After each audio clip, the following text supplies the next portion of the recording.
Halo semua, selamat pagi. Hari ini kita ketemu di kelas praktikum pemrograman. Kurang lebih mata kuliah praktikum pemrograman ini adalah mata kuliah pendamping ya. Jadi mata kuliah ini sifatnya melengkapi apa yang kalian dapatkan secara teori ya di mata kuliah pemrograman ya. Jadi bedanya cuman di muatannya ya. Jadi muatan praktikum pemrograman itu lebih kental dengan praktikum ya, praktikum. Dan tentunya kalian akan mendapatkan materi-materi yang lebih praktis gitu ya, lebih praktis ketimbang materi di pemrograman yang sifatnya lebih seperti analisa gitu ya, desain, pemahaman konsep, teori dan lain sebagainya gitu. Nah, di pertemuan satu ini jadi kurang lebih sama dengan pertemuan satu di mata kuliah pemrograman sebelumnya. Tidak ada materi yang diberikan yang secara spesifik menjelaskan tentang pemrograman itu apa, tapi ada hal-hal yang perlu untuk kita ketahui sebelum kita akan mulai masuk ya pada konten materi sebenarnya mulai minggu depan, gitu ya. Jadi kira-kira yang dibahas sama gitu ya, ada kontrak kuliah, ada rencana pembelajaran, kemudian ada proses penilaian seperti apa ya, kemudian bagaimana melakukan diskusi, komunikasi selama proses belajar mengajar. Begitu ya. Tanpa berlama-lama mari kita mulai saja. Nah, rencana pembelajaran semester yang ada di praktikum pemrograman karena sifatnya adalah mata kuliah pendamping, maka kontennya juga sama, ya. Kontennya juga sama itu maksudnya apanya, Pak? Topiknya sama. Jadi topik pada pertemuan satu dan topik pada pertemuan 2 dan selanjutnya itu akan sama mengikuti dengan topik yang diberikan pada mata kuliah pemrograman. Begitu ya. Jadi kalau ditanya modul satu itu isinya apa, Pak? Ya modul satu itu isinya apa hal-hal apapun yang perlu dipraktikkan dari teori-teori yang sudah diberikan di mata kuliah pemrograman. Ya, misalkan di mata kuliah pemrograman diajarkan bagaimana mendeklarasikan sebuah variabel gitu ya. Nah, modul satu ini sifatnya praktik ya, bagaimana melakukan itu secara real ya, ketika kalian hendak membuat program gitu ya. Jadi kita bisa lihat rencana pembelajaran semester ini terbagi ke dalam blok-blok. Ya ada 3 blok, blok satu, blok 2 dan blok 3 yang mana setiap bloknya akan diakhiri dengan kuis besar. Ya jadi dari situ kita tahu ya bahwa mata kuliah pemrograman dan praktikum pemrograman itu memiliki 3 kuis besar dan satu kali UAS. Ya untuk kuis kecilnya karena sifatnya random ya mungkin saya akan memberikannya 4 sampai 6 kali pada materi-materi yang saya rasa perlu gitu ya untuk diberikan kuis kecil. Jadi kuis kecil sifatnya untuk mengecek begitu ya, stepping stone kecil untuk mengecek penguasaan materi kalian terhadap suatu topik tertentu begitu. Nah, di sini kita lihat bahwa kontennya tuh hampir ya pada pertemuan 2, 3, 4 ya dan nantinya pada pertemuan materi selanjutnya di blok-blok berikutnya itu hanya berisi modul-modul. Iya betul, jadi pembelajaran kita di praktikum pemrograman itu nanti akan di-guide oleh modul praktikum. Nah, modul praktikumnya itu nanti akan berisi task ya, task atau permasalahan-permasalahan yang diharapkan dapat membantu kalian untuk memahami gitu ya, memahami apa yang sudah diberikan di kelas teorinya. Nah, praktiknya seperti apa dengan studi kasus yang seperti apa, begitu ya. Jadi kita bisa lihat untuk blok satu kita akan kuis besar di tanggal 22 Maret 2022. Ya, kalau sudah diberikan timeline seperti ini tolong nanti jangan ditanyakan lagi gitu ya. Pak, kuis besarnya kapan? Waduh, ya sedih saya gitu ya. Sudah dituliskan seperti ini ya, masih tanya juga ya. Kemudian di blok 2 itu diawali tanggal 29 Maret 2022 dan akan kita tutup di kuis besar 2 yang pelaksanaannya 26 April 2022. Kontennya juga sama ya.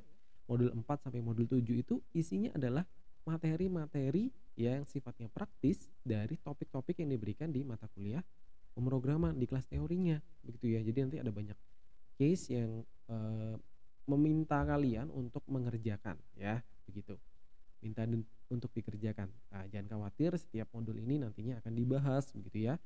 Akan dibahas di kelas gitu ya, akan dibahas di kelas pada saat kita belajar. Jadi kalau misalkan ada hal-hal yang tidak bisa kalian kerjakan, jangan khawatir ya, ada solusinya ya. Pembelajaran, di praktikum pemrograman ini kental dengan praktik sehingga tidak ada, jalan yang paling baik untuk menguasainya, yaitu dengan berlatih mandiri, ya. Kalau berlatih bersama sih kurang gitu ya, tapi kalau berlatih mandiri saya yakin ini pasti kalian bisa menyelesaikan setiap masalah dengan baik nantinya setelah kalian berhasil melewati case-case yang diberikan di modulnya, gitu, ya. Tapi juga tidak menutup kemungkinan untuk bekerja sama, silakan bekerja sama untuk menyelesaikan case-case ini gitu ya, dibagi, saling menjelaskan, kalau ada hal-hal yang kalian tidak paham, silakan dirembuk gitu ya, didiskusikan nih kira-kira enaknya solusinya seperti apa. Apakah ada cara yang lebih baik dan mudah dipahami ketimbang cara-cara yang mungkin diberikan oleh dosen ternyata, terkesan lebih rumit begitu ya, karena pemikiran kita berbeda gitu ya, sudut pandang kita berbeda, mungkin menurut saya mudah, menurut kalian sulit ya. Sehingga mari kita berdiskusi dengan baik gitu ya di sini. Oke. Blok yang terakhir adalah blok 3 yang mana diawali 10 Mei dan akan berakhir di 7 Juni. Nah, 7 Juni akan kita tutup dengan kuis besar 3. Modulnya juga sama, ada 4 modul dengan serentetan study case yang nantinya akan membantu kalian memahami konsep teori yang sudah diberikan. Gitu ya. Setelah 7 Juni kita akan mendapatkan minggu tenang dan kemudian kita akan langsung execute di ujian akhir semesternya begitu ya. Beda dengan kampus lainnya yang ada ujian tengah semester kita nggak ada gitu ya. Tapi kita punya stepping stone yang lebih jelas yaitu di kuis besar 1, 2 dan 3 gitu ya. Semua pengerjaannya sifatnya praktikal dan diminta submit melalui link assignment. Ya, jadi semua aturan yang sudah diberikan, guideline yang diberikan pada saat mata kuliah pemrograman itu juga diterapkan di mata kuliah praktikum pemrograman ya. Kelas daring itu aturannya bagaimana, Pak? Sama ya.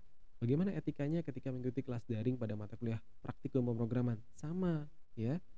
Cuman bedanya adalah yang kita kerjakan itu tidak hanya mendengarkan dosen berceramah gitu ya. Kita akan lebih banyak live coding gitu ya, live coding, mengerjakan coding secara mandiri, presentasi coding ya. Jadi halnya yang sifatnya praktik gitu ya.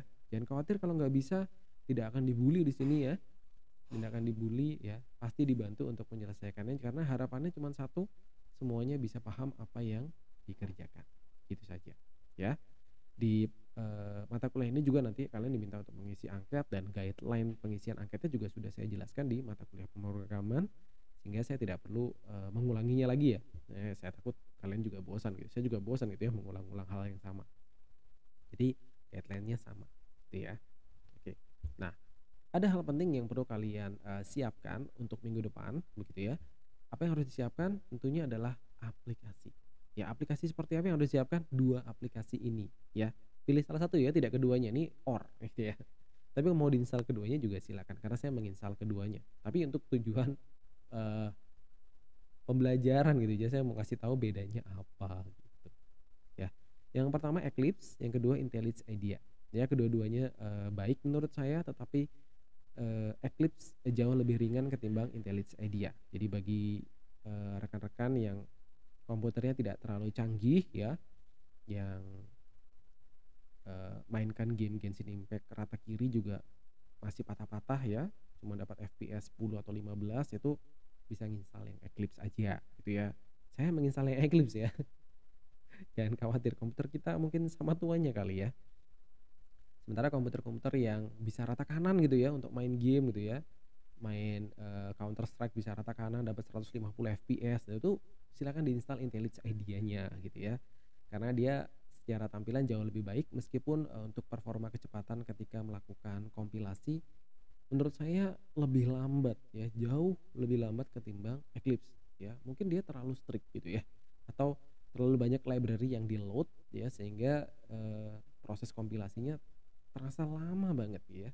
Nanti akan saya tunjukkan gitu ya bagaimana lamanya mereka ini. Oke dan apa kelebihan dari IntelliJ IDEA dibanding Eclipse gitu ya. Baik, kita masuk ke di mana kalian bisa mendapatkan aplikasi ini gitu ya. Nah, untuk Eclipse kalian bisa pergi ke sini ya. Tulis aja di browsernya Eclipse ID for Java Developers gitu ya. Kalian pasti diarahkan ke sini. Nah, di sini sudah ada link downloadnya. Silakan dipilih salah satu sesuai dengan platform kalian ya. Kalau kalian pakai Windows silakan install yang bagian atas gitu ya, yang download x86 64 bit ya. Kalau kalian menggunakan Mac silakan install yang arsitektur 64 ini ya, silakan install yang bawah gitu ya. Semoga saya tidak salah memberikan ya. Ini juga ada panduannya kok ya.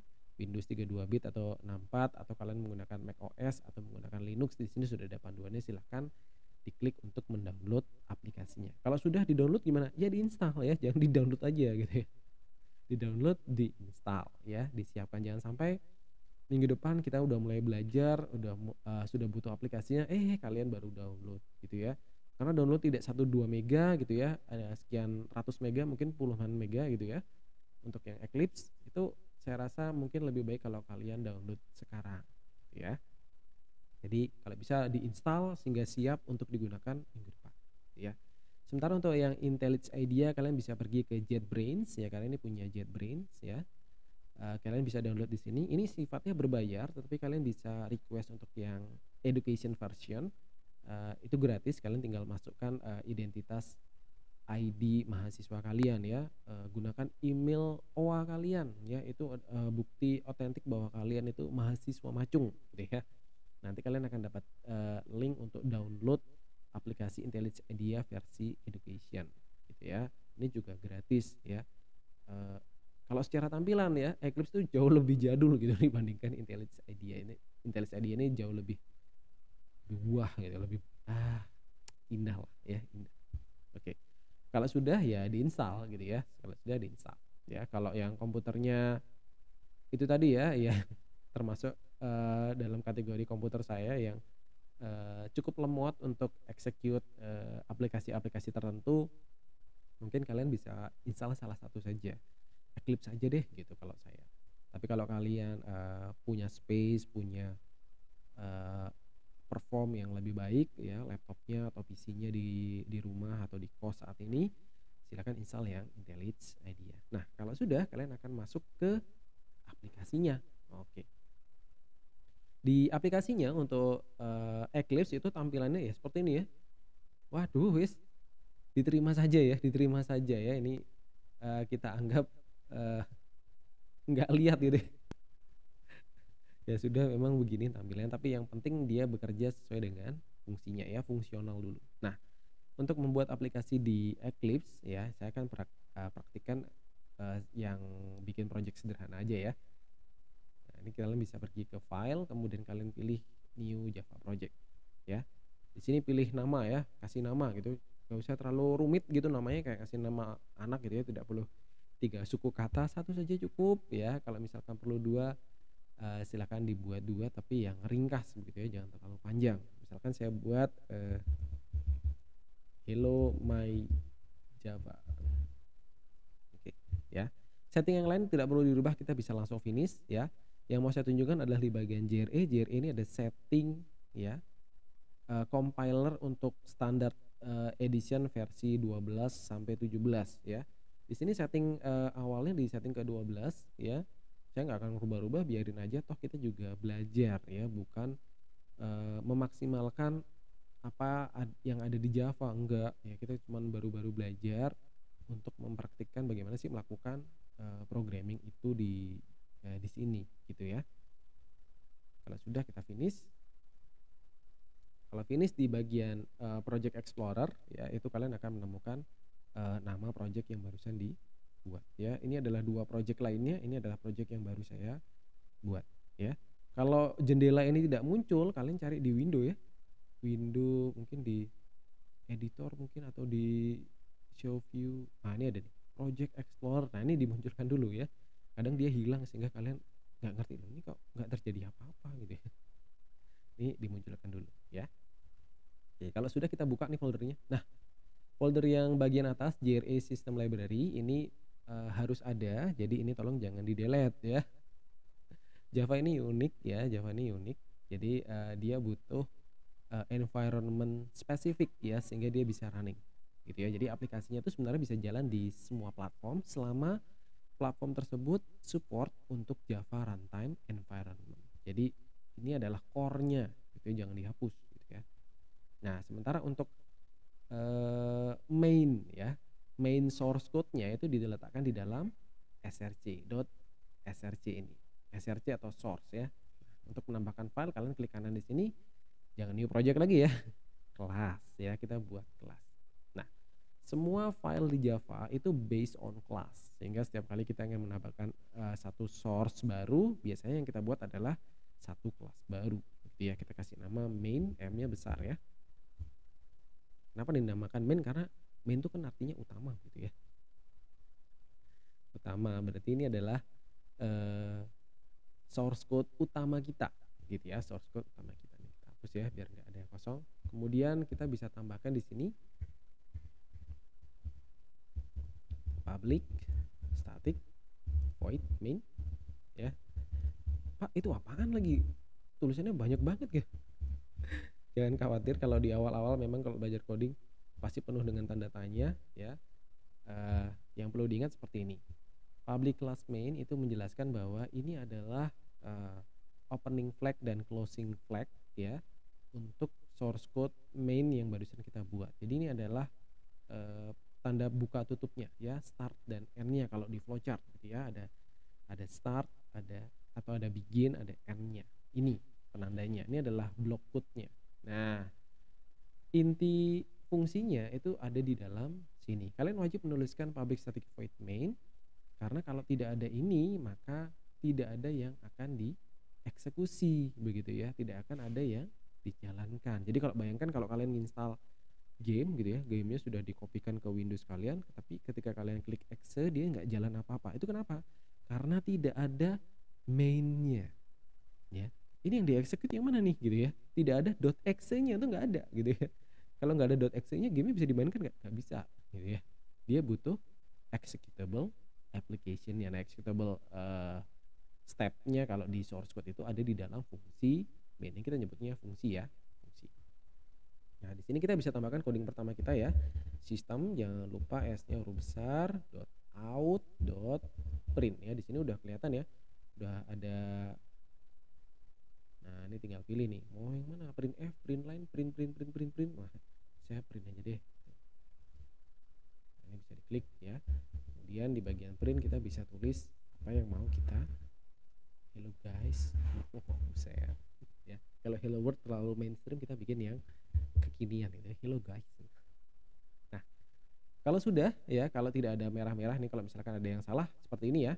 Misalkan P-nya hilang gitu. Nah, dia kan ada merah-merah tuh kayak di Microsoft Word ya. Oh, itu berarti literally syntax error namanya. Syntax error berarti sintaksnya tidak dikenali ya. Sintaksnya tidak dikenali atau sintaksnya dikenali tetapi kalian menggunakan dengan cara yang salah gitu ya. Tidak dikenali itu kayak misalkan kalian teriak-teriak di sebuah ruangan yang tidak ada namanya Anton, tapi kalian teriak-teriak Anton ya. Semuanya bingung lah nih. Yang dicari Anton siapa lagi gitu. Nah, kayak gitu ya. Tapi kalian bisa juga menggunakan print tapi cara penggunaannya keliru gitu ya. Misalkan kalian menggunakannya dengan cara yang salah, misalkan ini dihapus gitu. Nah, dia merah-merah. Kenapa? Ini cara penggunaannya salah gitu ya. Itu sama kayak kalian mencoba makan gitu ya dengan menggunakan scope gitu ya.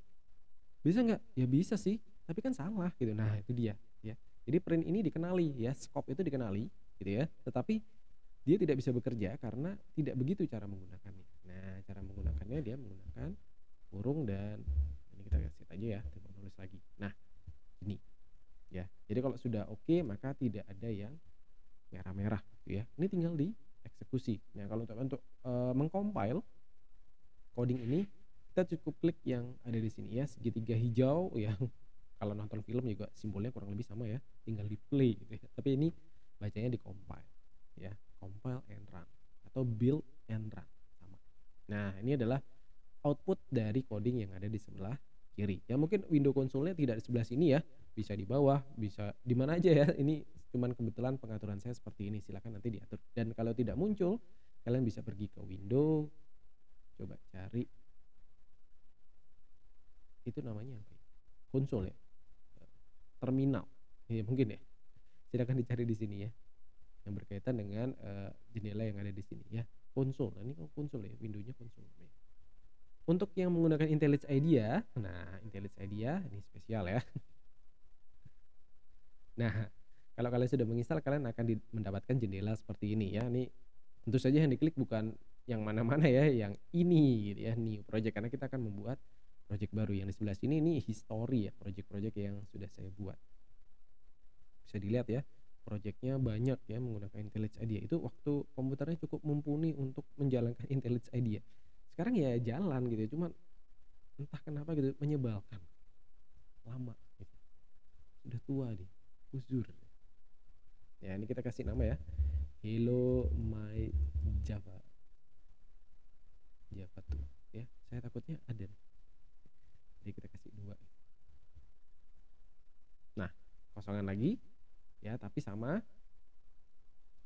Nanti akan ada Project Explorer. Nah nih, seperti ini ya. Kita buka dulu, dan sama ada src, ada folder src, dan disinilah tempat kita meletakkan file Java kita. Klik kanan, kemudian kita tambahkan kelas baru, kita kasih nama. Nah sama toh, dan tampilannya jauh lebih baik gitu ya, lebih mewah lah ya ketimbang Eclipse. Cuman saya tunjukkan kenapa dia menyebalkan buat saya. Nah, untuk menuliskan public static void main, kalian tidak perlu menuliskannya secara manual satu persatu gitu ya. Kalian bisa tulis ps vm di tab.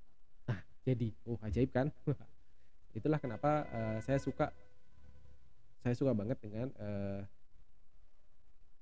IntelliJ IDEA ya, karena dia ada begitu banyak shortcut key yang memudahkan saya untuk menuliskan coding ya. Mungkin kalian bisa menambahkan shortcut key dengan template ya, sehingga proses coding kalian akan jauh lebih cepat ya. Tapi ini adalah shortcut key yang sudah bawaan dari IntelliJ IDEA-nya. Nah, kemudian untuk yang system out print line itu kita bisa singkat dengan menggunakan shout di tab. Nah, sudah jadi ya, tinggal tulis yang mau dituliskan. Hello guys ya. Nah, sampai di sini semuanya so far so good ya. Ngetiknya nggak ada masalah, tampilannya jauh lebih baik ya, sepertinya lebih terstruktur begitu ya. Tapi mari kita lihat bagaimana ketika kita mengeksekutnya. Nah, tombolnya pertama nggak nyala. Nah ini jangan bingung ya, yang harus dilakukan tinggal di blok, klik kanan, kemudian pilih. Nah, setelah ini nanti tombolnya nyala kok ya. Hanya untuk proses kompilasi awal biasanya harus dilakukan dengan klik kanan gitu ya. Nah, coba kita lihat nih prosesnya nih. Background tasknya belum jalan nih, masih muter-muter di tempat ya. Jadi kalau Eclipse itu to the point yang dikerjakan, kalau yang Eclipse ini masih jalan-jalan dulu ya.